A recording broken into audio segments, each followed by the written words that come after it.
Asiatic और African में बड़ा फर्क है। हाउएवर पहले एशियाटिक और अफ्रीकन ज्यादा फर्क नहीं था। इट इज जस्ट कि बहुत सालों पहले इन सब में डिस्टिंक्शन हो गया, और जब ये नई जगह पहुंचे तो उसमें उन्होंने अपने आप को एक्लिमेटाइज कर दिया। और अब क्योंकि अफ्रीका में वी यूजुअली हैव ग्रासलैंड्स, तो दे आर ह्यूज, बहुत बड़े होते हैं। कंपैरेटिवली हमारे एशियाटिक्स आर लिटिल स्मॉलर, छोटे, छोटा इतना सारी बच्चा नहीं होता, पर दोनों के कंपैरिजन में छोटा होता है। अफ्रीकन एलिफेंट्स में याद रखिएगा, जो आपका मेल और फीमेल है दोनों को ट्रंक होता है, एशियाटिक में नहीं होता। एशियाटिक में सिर्फ मेल को ट्रंक होता है, ठीक है। और जो औरत होती है, औरत नहीं, जो फीमेल होती है, फीमेल के दांत छोटे होते हैं, उनको हम ट्रंक नहीं टुशिस कहते हैं। So female have tushes and only males have big trunks. और अब क्योंकि अब इनका इलीगली इतना पोचिंग हो रहा है because of the trunk and because of Ivory मिलती है इसकी, और ब्लैक मार्केटिंग इसकी बहुत ज्यादा है। अब जो एशियाटिक एलिफेंट्स हैं उनके जो ट्रंक है ना वो छोटा होता जा रहा है, because this is survival of the fittest. ये नेचुरली सब कुछ होता है। जैसे अभी कोई पिछले ही साल की न्यूज थी कि जो वन हॉर्न राइनोसोरस है, उसका वन हॉर्न के लिए इतना पोचिंग है कि एज अ नेचुरल डिफेंस अब जो न्यू जनरेशन ऑफ राइनोसोरस है उनका हॉर्न छोटा हो गया। ये ऐसे होता है। अब जैसे आपका अफ्रीकन और एशियाटिक लायन है, वो देखने में ही यू कैन आइडेंटिफाई कि ये अफ्रीकन है कि एशियाटिक है। फॉर एग्जाम्पल वनतारा है, वहां पे अफ्रीकन लायंस हैं। उनका मैं वीडियो देख रही थी, एक तो इतने खतरनाक वीडियोस बनाते हैं वनतारा वाले, पता नहीं कौन सा उन्होंने बना रखा हुआ है अपना वो सोशल मीडिया हैंडल करने के लिए। इतने beautiful pictures and what beautiful reels they make. तो उसमें मैंने वो देखा था जानवर, तो मैंने कहा ये तो एशियाटिक लायन है ही नहीं है। तो फिर डिस्क्लेमर में और डिस्क्रिप्शन में मैंने देखा that's the African lion.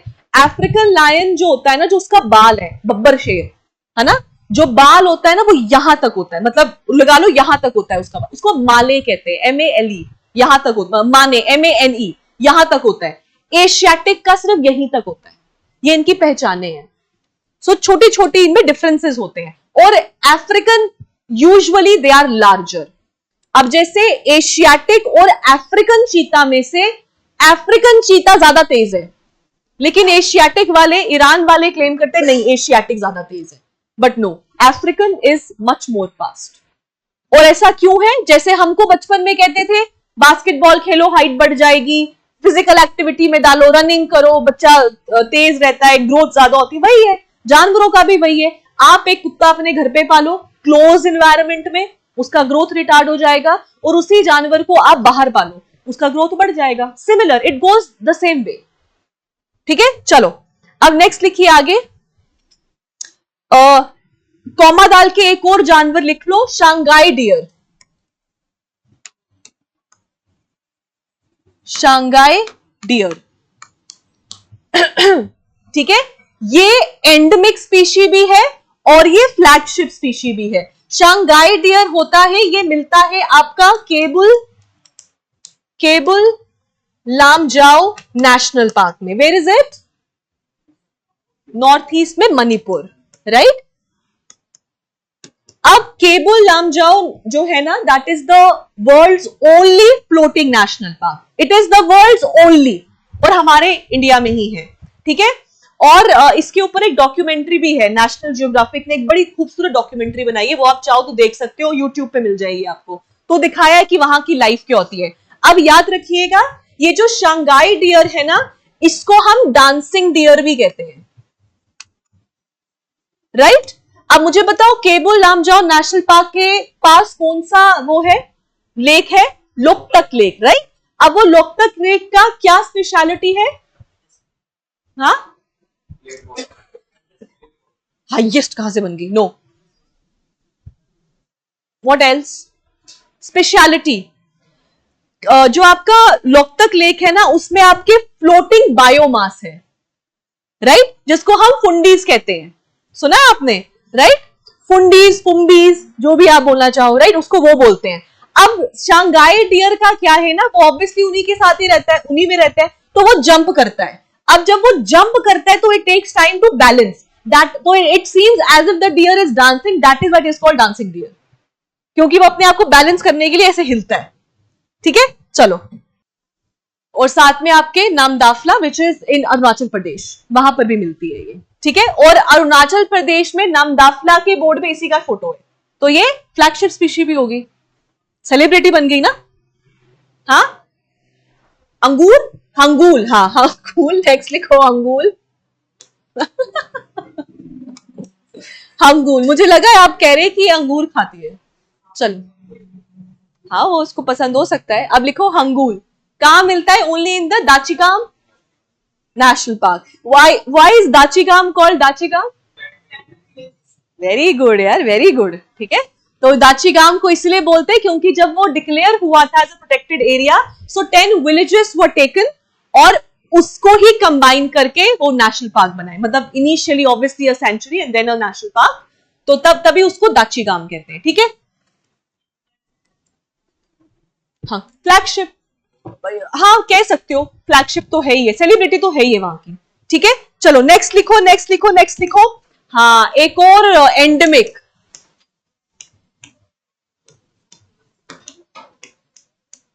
Red sandalwood. कौन सा पिक्चर? पुष्प, यही है ना पुष्पा? ये पुष्पा है, अच्छा हाँ पुष्पा मूवी। ठीक है, सो रेड सैंडलवुड, लाल चंदन कहां मिलती है? सिर्फ और सिर्फ आंध्र प्रदेश में मिलता है। ठीक है, और आपने पिक्चर में सुना भी होगा, वो बहुत बारी बोलते हैं कि आंध्रा में ये मिलता है, और बहुत स्पेसिफिकली जैसे कि इधर ही पाया जाता है। Red sandalwood is red in colour क्योंकि इसमें एक स्पेसिफिक पिगमेंट होता है जिसको हम सैंटिलिन कहते हैं। TALIN, सैंटिलिन कहा जाता है। ठीक है, so santalin is the one which gives it a red colour. Santalin is the thing which gives it red colour. और रेड सैंडलवुड की बहुत सी स्पेशलिटीज है। It has number of pharmaceutical values, ये कॉस्मेटिक के प्रोडक्ट्स में इस्तेमाल होता है, और आपका फर्नीचर इससे बहुत खतरनाक बनता है। परफ्यूम्स, हाँ कॉस्मेटिक परफ्यूम्स, ऑयल्स बहुत होता है, ब्यूटी प्रोडक्ट्स में ये बहुत इस्तेमाल होता है। हाँ क्या? फेयरनेस, फेयरनेस में इसका इस्तेमाल नहीं होता है। फेयरनेस क्रीम्स जो सस्ती वाली होती है ना, उसमें मर्क्यूरी होता है। हाँ, अभी अफ्रीका में ना 3-4 प्रोडक्ट्स बैन हो गए थे।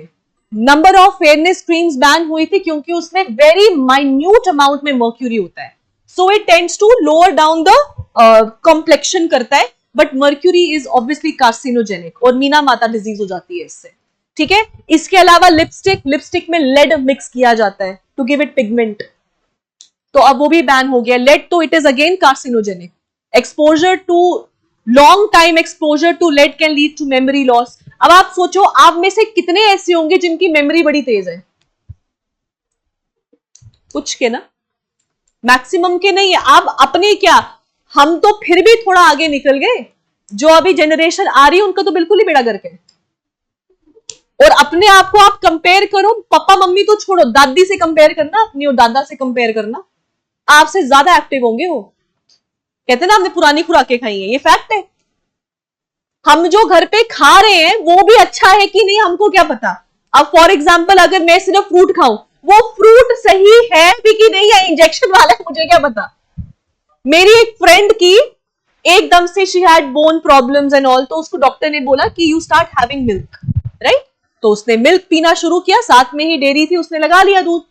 अब कुछ टाइम के बाद, कोई 15-20 दिन के बाद, she abruptly had a lot of facial hairs. बाल ना थिक बाल निकल, अब बाल तो सबके होते हैं, बाल निकलने शुरू हो गए, पिंपल्स होने शुरू हो गए, and she went to meet the dermat. तो उसको डर्मैट ने बोला कि आप क्या कोई डेयरी प्रोडक्ट्स खा रहे हैं? तो कहते हैं हाँ। कहते हैं मत खाइए, क्योंकि आजकल डेयरी ज्यादा प्रोड्यूस हो इसलिए गाय को इंजेक्शन दिया जाता है। जो वो खा रही है उसी का तो दूध आएगा ना, तो जो इंजेक्शन उसको फर्टिलिटी या मिल्क प्रोडक्शन के लिए बूस्ट हो रहा है, वही चीज आप ले रहे हो, जिसकी वजह से फेशियल हेयर, पिंपल्स और ये सब निकलने शुरू हो गए थे। And then she stop. तो अब आप किसी चीज पे भरोसा नहीं कर सकते, ठीक है। चलो आगे बढ़िए, आगे बढ़िए। अब लिखो जी इंडिकेटर स्पीशी। अब लिखो इंडिकेटर क्या होते हैं, इंडिकेटर स्पीशी। लिखो these are those species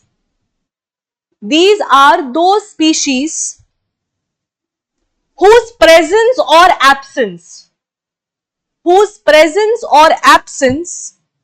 reflect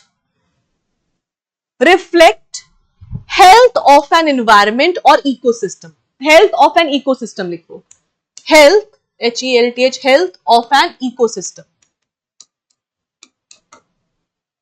whose presence or absence reflect health of an ecosystem. Full stop. They serve as early warning mechanism. They serve as early warning mechanism. ठीक है, full stop. इसी के साथ लिखिए since they are sensitive to the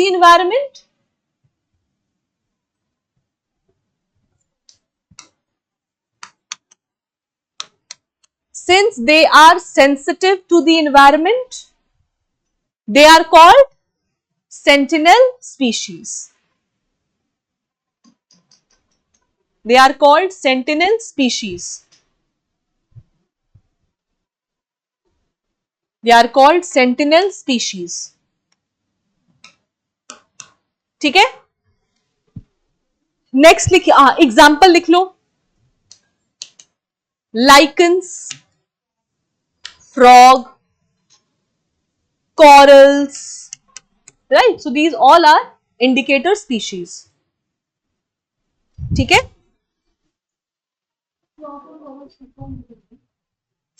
corals बनने के लिए specific conditions चाहिए होती है ना, तो जब वो कंडीशंस फेवरेबल नहीं हो तो कॉरल्स मरना शुरू हो जाते हैं। तो इसलिए कॉरल्स भी हमारे लिए एक अर्ली वार्निंग मैकेनिज्म है। फ्रॉग तभी आता है जब मॉइस्चर हो हवा में, तो अगर एक जगह पे फ्रॉग का पॉपुलेशन डिक्लाइन हो जाए तो 2 सालों के अंदर उस जगह पे ड्रॉट आ सकते हैं। लाइकन्स भी आपकी पायोनियर स्पीशीज है, मतलब they were the first to come on earth, और ये भी आपके सिम्बायोटिक रिलेशनशिप में है, राइट? तो अगर दोनों में से एक भी मरा तो लाइकन्स अपने आप मरेंगे। And second, they are indicators of acid rain. Acid rain नहीं, मर जाते हैं।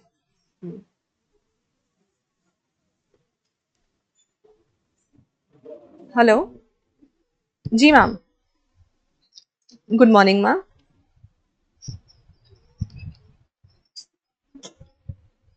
ओके ठीक है, तो फिर मैं आगे एक्सटेंड कर लूं? ठीक है, ओके कोई बात नहीं, कोई बात नहीं, ठीक है, डन। चलो ऑल राइट, अब इधर ही हम एक और चीज कर लेते हैं। Please everybody quiet, right? Now see, there is something known as tolerance range. सबसे पहले आप एक पॉइंट लिख लें, फिर हम आगे बढ़ते हैं। हाँ बिल्कुल सही, डॉल्फिन्स, बिल्कुल dolphins are also your indicator species. How, अभी हम उसी के बारे में बात करेंगे। यस, ज़ूस एंथलीज।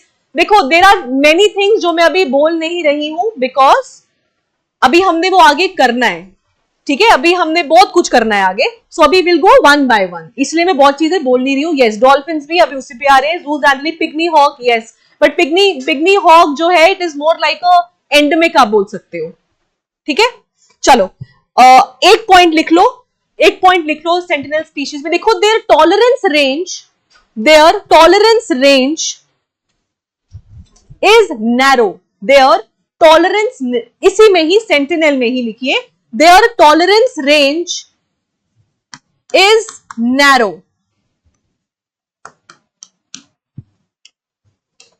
राइट? ठीक है, लिख लिया आपने? ऑल राइट, अब सुनिए what does it mean. Tolerance range क्या होता है कि आप कहां तक बर्दाश्त कर सकते हो। फॉर एग्जाम्पल, आज गर्मी हुई, कल सब मर जाएंगे? नहीं ना, ऐसा नहीं होगा। जब रेपिटेडली उसका एक्सपोजर होता रहेगा, फिर एक पॉइंट के बाद आपकी बॉडी में चेंजेस आने लगेंगे। अगर आप चेंज हो गए, अब अडेप्टेबल हो गए तो गुड, नहीं हुए तो खत्म। उसको बोलते हैं टॉलरेंस रेंज।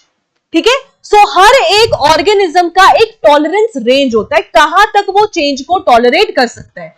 तो सिंस दे आर सेंसिटिव, तो इनका टॉलरेंस रेंज कम है, राइट। अब इसी टॉलरेंस रेंज के बेसिस पे हम जानवरों को दो में बांटते हैं, एक होता है स्टीनो और एक होता है यूरी, राइट। एक हो गया स्टीनो और एक हो गया यूरी। एस से स्टीनो, एस से याद रखिएगा स्टैटिक, मतलब इसका स्टैटिक नहीं है, पर आपको समझाने के लिए मैं बता रही हूं। तो जो स्टीनो वाले जानवर होते हैं, ऑर्गेनिजम्स होते हैं, उनका टॉलरेंस बैंड नैरो होता है, छोटा होता है। हल्की सी भी चेंज आएगा तो इनको बहुत जल्दी उसका इंपैक्ट हो जाएगा, राइट। फॉर एग्जाम्पल अगर हम बात करें स्टीनोथर्मल की, स्टीनोथर्मल मतलब जो गर्मी का ज्यादा एक्सपोजर नहीं बर्दाश्त कर पाएंगे, वो कौन से जानवर हो गए? Snow leopard, polar bears, right. तो ये क्या हो गए? ये आपके स्टीनोथर्मल हो गए, जो ज्यादा वेरिएशन को नहीं बर्दाश्त कर पाएंगे। On the other hand Yuri वो वाले होते हैं जिनका नैरो नहीं होता है, जिनका टॉलरेंस रेंज वाइड होता है, तो ये काफी हद तक अपने आप को उसमें अडेप्टेबल कर सकते हैं। और अगर हम यूरी थर्मल की बात करें तो वो कौन बन गया? कैमल। वो यूरी थर्मल हुआ ना, वो गर्मी में रह सकता है, सो उसका थर्मल या हीट के प्रति टॉलरेंस रेंज बड़ा ज्यादा है, राइट। सो ये होता है एक आपका यूरी और एक होता है, ठीक है। अब फॉर एग्जाम्पल जैसे तुमने डॉल्फिन बोला, तो डॉल्फिन का भी एक एग्जाम्पल ले लेते हैं। आपका डॉल्फिन जैसे आपका, हाँ जी, रिवर डॉल्फिन, चलो गैंजेटिक रिवर डॉल्फिन, राइट। अब गैंजेटिक रिवर डॉल्फिन जो है, याद रखिएगा, ये pure water, sorry fresh water में मिलती है, फ्रेश वाटर में पाई जाती है। अब इस फ्रेश वाटर में अगर सैलिनिटी बढ़ जाए तो इन पे इंपैक्ट होना शुरू हो जाता है। तो ये क्या बन गया? यूरी की स्टीनो, स्टीनो कम है, तो ये बन गया स्टीनो हेलाइन। ये स्टीनो हेलाइन बन गए क्योंकि ये सैलिनिटी में वेरिएशंस बर्दाश्त नहीं कर पाते, ठीक है।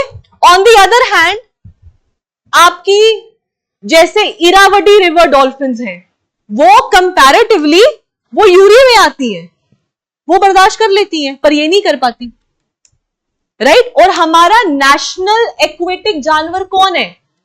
गैंजेटिक रिवर डॉल्फिन है, राइट। और इनको हम प्यार से क्या बुलाते हैं?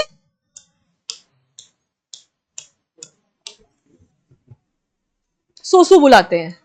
हाँ, ये क्वेश्चन पूछा हुआ एक बारी एग्जाम में, राइट। अब जो आप सोच रहे हो ये वो सूसू नहीं है। Gangetic river dolphins like other fishes, they don't have gills. पानी में रहती है ना मछली, क्योंकि उसके पास गिल्स होते हैं, डॉल्फिन्स के पास गिल्स नहीं होते। तो वो क्या करती हैं? वो बहुत एब्रप्टली पानी के बाहर आती हैं। आपने देखा है पिक्चरों में, या अगर देखा है सही लाइफ में तो बहुत अच्छी बात है। देखा ना, डॉल्फिन छलांगे मारती है, वो क्यों? क्योंकि वो सांस लेने बाहर आ रही है। तो ये आपको बड़ी डीप वाटर्स में नहीं मिलती है, आपको शैलो वाटर्स में मिलती है, राइट। और जब ये बाहर आती है तो ह्यूज होती है, तो ऐसे आवाज आती है, इसलिए इनको सुसु कहते हैं। So when they come out they make a करके आवाज, that is why they called सुसु, नॉट फॉर एनी अदर गंदा रीजन, ठीक है। चलो, ठीक है, हाँ बिल्कुल सही Kunal, they make a noise, बिल्कुल सही, ठीक है। चलो अब नेक्स्ट लिखिए इन्वेजिव एलियन स्पीशीज। अब नेक्स्ट लिखिए इन्वेजिव एलियन स्पीशीज। और ये सवाल पूछा गया है एसएससी में कि हु आर कॉल्ड सुसु, so that is Gangetic river dolphins, ठीक है। अब वो मुझे याद नहीं है, पर जानवरों के ही नाम थे, ठीक है। चलो अब लिखिए जी invasive alien species, invasive alien species, right. आपका आज इंग्लिश का क्लास नहीं होगा बिकॉज बाद बारिश होगी, so ma'am had to go back. Ma'am आधे रास्ते पहुंचे थे, ठीक है। सो इसलिए I will be taking the other class also, ठीक है। उसके बाद आपका हिस्ट्री है, राइट, कोई बात नहीं, चलो चलो आगे बढ़ो। उसके बाद आदो का पॉलिटी है, आदो का नए बैच का मॉडर्न है ना। चलो लिखो, इसमें लिखिए दीज आर दो स्पीशीज, लिखो these are those species which belong to some other region. These are those species which belong to some other region and are introduced to a foreign region. नहीं, every non-native species is not invasive alien species. हाँ, ना, every alien species is also not invasive alien species or harmful. It becomes so. जानवर एक environment में कैसे behave करेगा, एक organism एक environment में कैसे behave करेगा, आप नहीं बता सकते। हाँ, so they are not always harmful, जरूरी नहीं है। तभी जब एलिगेटर गार फिश मिली, it is not invasive alien species, but वो एलियन स्पीशी थी, तभी तो कंसर्न्स हो गए ना कि अगर ये इन्वेजिव एलियन बन गई तो ये तो एनवायरमेंट पूरा इकोसिस्टम डिस्टर्ब कर सकती है। तो सारी फॉरेन स्पीशीज जरूरी नहीं है कि एलियन ही हो। For example there is a species of flowers called rhododendrons, beautiful looking flowers only present in the temperate regions, सिर्फ ठंडे इलाके में मिलते हैं, उत्तराखंड में मिलेंगे, हिमाचल में मिलेंगे आपको, फिर आपको श्रीनगर में नहीं मिलते हैं, फिर आपको ये अपना सिक्किम, दार्जिलिंग, उन जगहों पे मिलते हैं। वो यहाँ के थोड़ी हैं, वो तो साउथ अमेरिका से लाए गए थे, है तो वो भी non native, but they are not invasive alien. हाँ, इन्वेजिव एलियन होते हैं। So every alien species is not harmful, that is why there is a difference between non native and invasive alien, ठीक है। चलो क्या लिखा, फॉरेन रीजन, ठीक है, full stop. They are introduced intentionally और अनइंटेंशनली।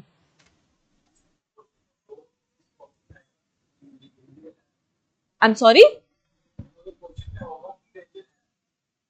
नो, अगर वहां पे देखो, एक चीज याद रखिएगा, जब भी आपको पेपर में एक्सट्रीम स्टेटमेंट्स दिया हो, for example always, all, never, 99% वो स्टेटमेंट्स गलत होती हैं, 99%।